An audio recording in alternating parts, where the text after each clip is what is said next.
You know what's a bargaining chip for this review, Elio? Me. I'm a bargaining chip. Hey guys, this is Frozen Wish Stews here, and welcome back to another movie review. And today, I'm going to be doing a review on Elio. So, Elio is the latest Pixar flick, and is the first Disney animated movie we're getting this year, with the next one being Zootopia 2 this November, which is still my most anticipated movie of the year, by the way. And it came out in the year 2025. Well, you all know that, but I only said that just because. And it is directed by Madeline Shafrian, Domi Shi, and Adrian Molina. And it stars Jonas Kier Berab, Zoe Saldana, Rami Edgerly, Brandon Moon, Brad Garrett, Jamila Jamil, JT Getman, etc. And so the film tells the story of a young boy named Elio who is a space fanatic. He has recently lost his parents when he was a little boy, and now on his aunt Olga is taking care of him.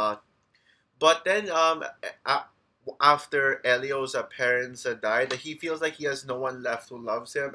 He isn't really a fan of the way Aunt Olga is parenting him, and he doesn't pretty much appreciate his aunt. And he gets into constant troubles, and they both constantly get into arguments. And yeah, Elio is someone who does not have enough friends and is having a hard time trying to make friends. And Aunt Olga is trying really hard to make Elio have friends. But then Elio's dream as of the events of this film is to be able to go to space, as he believes that he'd be able to fit among the aliens, and so he eventually he sends a signal to the aliens, which leads the aliens to abduct them, and he goes into the communiverse, a place where Elio deems himself as the leader of the communiverse. And so now Elio's task is to protect the communiverse from the villain of the film, Lord Dragon, who wants to destroy the communiverse after not being able to be seen as a good candidate for the leader of the communiverse. And during the process of Elio trying to save the communiverse by making a deal with Lord Dragon to give him the quote unquote bargaining chip, Elio befriends a an alien, Lord Dragon's son, named sorry, what's his name again? Glordon. Yeah, sorry, my bad. Yeah, Glordon. And yeah, so yeah, now Glordon is pretty much the perfect friend for Elio, and yeah, so that's the best I can say about it. So yeah, now I think we all know that Elio is the most delayed Pixar movie to since The Good Dinosaur. The Good Dinosaur from 10 years ago was a movie that was supposed to release in 2014, but then got due to production hell, it got delayed to 2025. Yeah, so no, sorry, 2015. I mean, sorry, I was still talking about Good Dinosaur. Yeah, so Elio is also that film where it went through massive production hell. Yeah, the first trailer for this movie literally came out 2 years ago. It came out in June 2023. It's insane, and it actually presented a completely different storyline. Still the same premise of Elio in space and the communiverse, and Elio uh, claiming himself as the leader of Earth, but they did change a lot of story beats. One essential reason as to why Elio got delayed is because of the writer's strike. But couldn't Elio just get delayed to June 2024 and then Inside Out 2 to June 2025? Well, it seemed like Pixar had more confidence in Inside Out 2 than they were with Elio, which is why they chose to release Inside Out 2 first before Elio. Now, the original plot concept for this film, we saw Elio like actually living a pretty decent life on Earth. And if what based on what I remember correctly, Elio actually did not want to get abducted by aliens, and the aliens were kind of threatening us. They were as they were telling Earth to bring them their leader. But yeah, I will say though that yeah, that old trailer did not age well. Yeah, I was actually really excited for this movie when it was first announced because of just the great concept. But that trailer, it looked just okay at best. Like I kind of felt the same way as I did for the trailer for past Pixar original movies, where I'm like, yeah, I don't know about this one. But I will say, when we got a new trailer for Elio with a brand new version, which was noticeable that there was a story change to it. Eventually Elio looked more promising, but I still was not over the moon excited about it. Elio was far from one of my absolute most anticipated movies of June 2025. June 2025 is such a packed year for movies. You know, we got Ballerina, which will remain my best movie of June 2025, no competition. And then we got 28 Years Later, which I am seeing today, and I think it is going to be the better movie that came out in the same day as Elio among the two in comparison. And then there's also two movies coming out next year, Megan 2.0 and F1, which is going to be the true Barbenheimer of the year because I do trust that both movies will be just truly great. Unlike Stitch Possible, which had one movie being shit while the other being a masterpiece. Y'all know what I'm talking about.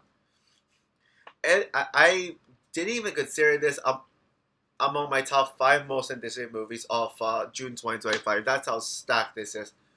But it is but I think it is easy to say that this is I already knew that this was going to be way better than the dreaded How to Train Your Dragon remake.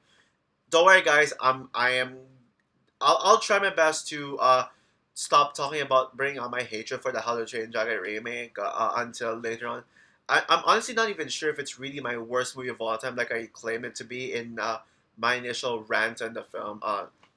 So yeah, I'm just saying, Elio's a film that I wish people gave more attention to than How to Train Your Dragon. But it's kind of a shame that this movie had such a lack of marketing, and a lot of people didn't even know about this movie's existence, and many people paid more attention to the live action How to Train Your Dragon remake. And it came up to the point where even Pixar got scared of DreamWorks, which honestly, it's kind of a bad thing because Pixar is a studio that could have kicked DreamWorks' ass. Uh, yeah, this movie was originally supposed to release last week on the same day as the How to Train Dragon remake, but unfortunately it got delayed to 1 week because Pixar knows that How to Train Dragon was going to kick ass in the box office, and now they fear DreamWorks. But apparently DreamWorks does not give a shit. I mean, they could have delayed How to Train Dragon remake in favor of Elio, but then they're like, nah, we're not scared Pixar. We know where to kick Pixar's ass at the box office. But yeah, but at the very least, this movie got a higher rating on Rotten Tomatoes than How to Train Dragon. The How to Train Dragon remake has only a 78% on Rotten Tomatoes, while Elio has a whopping 87% on Rotten Tomatoes, which is pretty solid for Pixar standards. But yeah, after seeing Elio for myself yesterday, I gotta say, I liked it. I really liked it. I think it was a great movie, a damn good movie. Yeah, for a movie with very little marketing and the fact that it is tracking to be Pixar's biggest flop yet, Elio certainly deserves better because this was a damn good movie. Now, was I blown away by this up to the point where I would consider this as one of the best Pixar movies ever? No. In fact, this is actually this is actually the first Pixar movie since Soul where my expectations for the film ended up being exactly what I thought it was going to be. Yeah, Soul was a film that I knew was going to be Pixar's one of Pixar's biggest masterpieces, and it lived up to the hype, and it still holds up to this day. Now I know Lightyear. I was anticipating Lightyear to be the best Pixar movie ever, but looking back at it, yeah, I like it slightly less, up to the point where I would consider it as the weakest Pixar movie of the decade. But it's still an awesome movie. It's still a really overhated movie, a really fun movie. But yeah, it's still better than Toy Story 4. But yeah, but with the case of films like Turning Red and Elemental, both films I had much lower. While I was excited for both movies, I had much lower expectations for them than what the actual movie, ended up being. Yeah, Turning Red was a near flawless masterpiece, and Elemental was a straight up masterpiece and my favorite Pixar original movie. Luca was also a film where I was actually really hyped for. I actually had the highest expectations for Luca out of all of the Pixar original films. But then the movie, it gets worse the more I think about it. I think it is good. It is great, but yeah, I would even say Elio is better than Luca. There, I said it. But yeah, I do think Elio is lower tier Pixar, but that does not say a lot. As it still goes to show how great Pixar is, even when it comes to the weaker films. It's still great. You could tell that this was made as a side project for something greater to come for a studio from the studio, as this was meant to be a side project for Pixar prior to Inside Out 2. And now it's Disney's side project before we get Zootopia 2 this November. Yeah, we all know Zootopia 2 will be the superior Disney animated movie of the year than Inside Out 2. But Elio being a side project doesn't really bring the movie down, as it's an original film, and that's the type of movie original film so need more support right now. Yeah, I really hope we do not get constant flops from original films. Sinners prove that original films can still do well at the box office. And then we got another original movie, but that I have really high hopes for, which is A Big Bold Beautiful Journey. Yeah, I have really high hopes for that one. But yeah, as expected with a Pixar movie, it has heavy themes and messages that audiences can relate to. In the case of this film, it tackles themes of friendship, loneliness, grief, etc. It's very relatable, especially for those who struggle to make friends and connect with people around them. I'm one of those people who has a hard time making friends in person, especially lately after moving on from high school to college. High school was where I made the closest of friends, while college, yeah, it's not the same thing. Now, what's quite surprising about Elio is one of the themes being grief. It makes sense as to why this movie has one of the themes being grief, as Elio lost his parents, and yeah, and it makes sense as to why exactly Elio did not want to live on the planet anymore and preferred to get abducted by aliens. And yeah, it's all because of Elio's parents, the death of Elio's parents. It actually gives much more context to the story and themes it's trying to tell rather than more than the old storyline that they had before it got delayed due to rewrites. So the original plot though was about Elio not wanting to get abducted by aliens, but did anyway. So yeah, right at the beginning of the movie, we already learned that Elio lost his parents in a car crash. Sure, yes, they told us through exposition, but I didn't really mind the exposition dump. It was fine. But that already clicked me in. Like, I'm interested to see how Elio will deal with the death of his parents. Yeah, the movie is able to take its time to develop Elio, focusing on his troubled relationship with Aunt Olga and his dreams to go out of this world, as it feels like there's nothing left for him on Earth. The animation is one of the movie's biggest strengths yet. Now, I think we all know about this new Pixar style, the beanbag mouth, basically the Studio Ghibli inspired Pixar movies. Luca started it. And many people like the style. But then Turning Red came. Yeah, that was where a lot of people were thinking, why does Pixar need to reuse the style? It only worked at Elio, but it doesn't need to come back.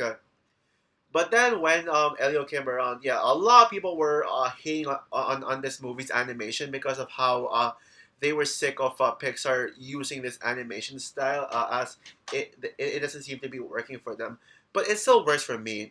Out of all the Pixar films that use this animation style, I think Turning Red is the best as a movie, as a whole movie. But Elio makes the best use of his style, yes. It's a lot less cartoony than both Luca and Turning Red, though it still has some cartoony elements to it. The animation is 80% on the smooth side, while 20% on the cartoony side. And the Communiverse looks absolutely gorgeous, well, despite the name Communiverse being stupid. Elio's a very relatable protagonist, although there are I can name better characters in the movie, like Gordon, who will be a fan favorite, as he's just adorable and brings in the charm of the film. And also Lord Dragon too, one of the best villains of the year so far. Although yes, it was pretty obvious that they were going to redeem him in the end because yes, guys, he did go through a redemption arc in the end, but he's still a really great villain overall. Yeah, and he's like really threatening. He's a character you really love to hate, and man, he is actually pretty terrifying. But the best character in the film would have to be Aunt Olga. She is the heart of the film. And she has like the best arc of the film. A caretaker of Elio who wants to prove that she truly loves Elio and is only trying to get the best of him, as Elio's motivations for leaving Earth. One of his motivations for leaving Earth is because he feels that Olga doesn't love him. I feel like I connected with the character more than Elio himself. Now, the one thing I wish they did with Olga is keep America Ferrera as her voice actress. Zoe Saldana's voice performance was okay, but you can tell America Ferrera was the better choice, as I got more America Ferrera vibes with her. And yeah, Zoe Saldana's voice acting can feel off at times, where I could hear, I get the America Ferrera feeling more than Zoe Saldana. Maybe it's because America Ferrera is just a better voice actress than Zoe Saldana. Even if Zoe Saldana is still a great actress, yeah. While the tone of the movie is quite lighthearted, it isn't as lighthearted as you'd expect, since there were some very dark scenes. Now one of the plotlines in the film that apparently the movie doesn't explain is no, the trailers don't show, is how Elio how there was a clone of Elio. Like, remember in the trailer where this tiny chip thingy took Elio's DNA? Well, it's because he created a clone of Elio to send to Earth to, so that the Olga won't get worried that Elio is missing, which is a very interesting idea. But this clone Elio was acting very weird and acting very weird and crazy, even for Olga, that he didn't really seem like himself, and he felt very robotic. But then that scene, which by the way I would consider it as my favorite scene in the film, that was where Elio that was where Olga became very suspicious about this version of Elio who changed. So she gets Elio's hair strand. She finds Elio's hair strand on the dining table and decides to experiment on it. But guess what? But she saw. But then the hair strand started working. Like, started moving on its own, and was like going to Elio's room and went back to Elio. And so and then Olga like check removes Elio's eye patch, to clone Elio's eye patch, and guess what? There was no eye at all on his other eye patch, and then Elio just grabs Olga as a jump scare. Damn, that was actually pretty dark. Well, yes, that quote unquote jump scare did not get me, but I think it's gonna get kids for sure. There are actually some other things in the movie that the trailer hit, which is a good thing on the trailer's part. There was also a scene that got me pretty emotional. That scene was when Elio got back on Earth. Well, I'm probably not gonna say how, but I'm gonna mention this later on as a hint, so you'll probably see where I'm going with. Elio then sees his mother.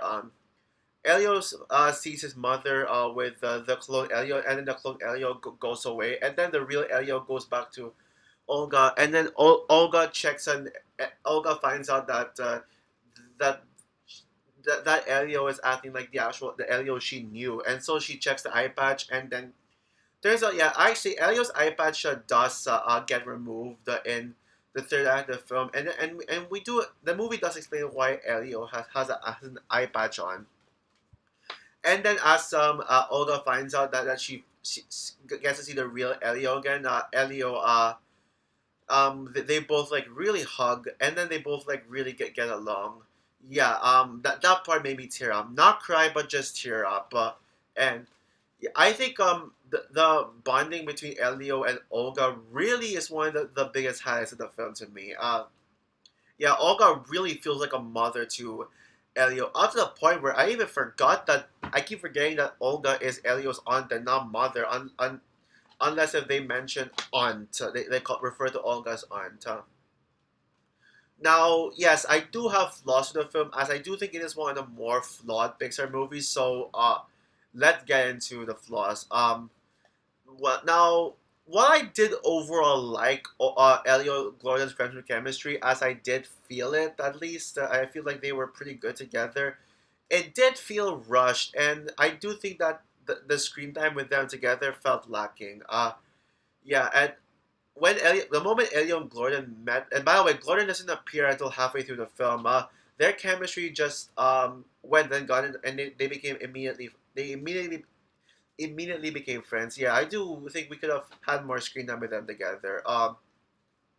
There's the story. While the story is decent and solid at best, it feels like it is more on the predictable side.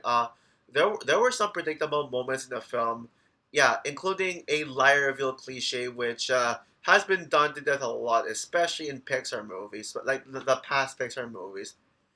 But my biggest issue with the film is the comedy. It honestly has one of the worst comedies in a Pixar movie. Well, at least it's not all joke, like what the very first teaser trailer suggested it was going to be. But there was only one joke I laughed at throughout, while the other jokes just not did not make me laugh. It's on the comedy is like the lowbrow kiddie kind of humor. But hey, at least it's not as painful as a lot of the non-Disney animated films. Cough, cough, illumination. And the humor could have been worse, as at least they removed some of those atrocious jokes in the teaser trailer, like the aliens like mocking Earth, like Earth, Earth, Earth, like when Elio says Earth, and then the aliens had just mocked it like that. And also the "I ate my mother at birth" line, which was so stupid. So overall, Elio is far from a Pixar masterpiece and is one of the more flawed Pixar movies, but it proves that Pixar hasn't lost their touch. Honestly, I think that this final version works much better than the original version that we could have gotten in March 2024. As that original version was, yeah, I think it could have been weaker. And it probably would have even been one of the Pixar among the bottom five Pixar movies. Honestly, I think Disney that was the right move to rewrite the story. There's a mid-credit scene, and it was pretty interesting, even if it lasted for 10 minutes long. Now, there was a report of bringing back the Pixar blooper reels in the end credits of the film, as that was a lie. It did not happen at all. There was no bloopers. Sure, I may not be as crazy towards Pixar bloopers as others are, but I do think that the fans deserve to get what they want, which is the bloopers back. Now, yes, and I heard some people say that they got the Hoppers trailer at the very end of the screening, like right after the logo, but I did not see it, unfortunately. But yeah, fingers crossed that Hoppers will get better marketing and it can at least break even at the box office. Even if I'm not expecting Hoppers to be a big hit, but yeah, I'm actually a lot more excited for Hoppers than I am with Elio, and I do think Hoppers will be like most likely be better than Elio. So as I said, guys, I'm gonna give Elio a 4 stars out of 5. Great movie. So also for my review of Elio, what are your thoughts on the movie? Would you agree with me that this is a great Pixar movie, or is but it's flawed? Would you say that this is would you say that this movie is better than I make it out to be, or did this movie not work for you? Comment down below, like, subscribe, hit the notification bell, and stay tuned for my review of maybe 28 years later. I will see. I'm gonna watch 28 years later today. today. I will see if 28 years later is review worthy. So yeah, bye guys.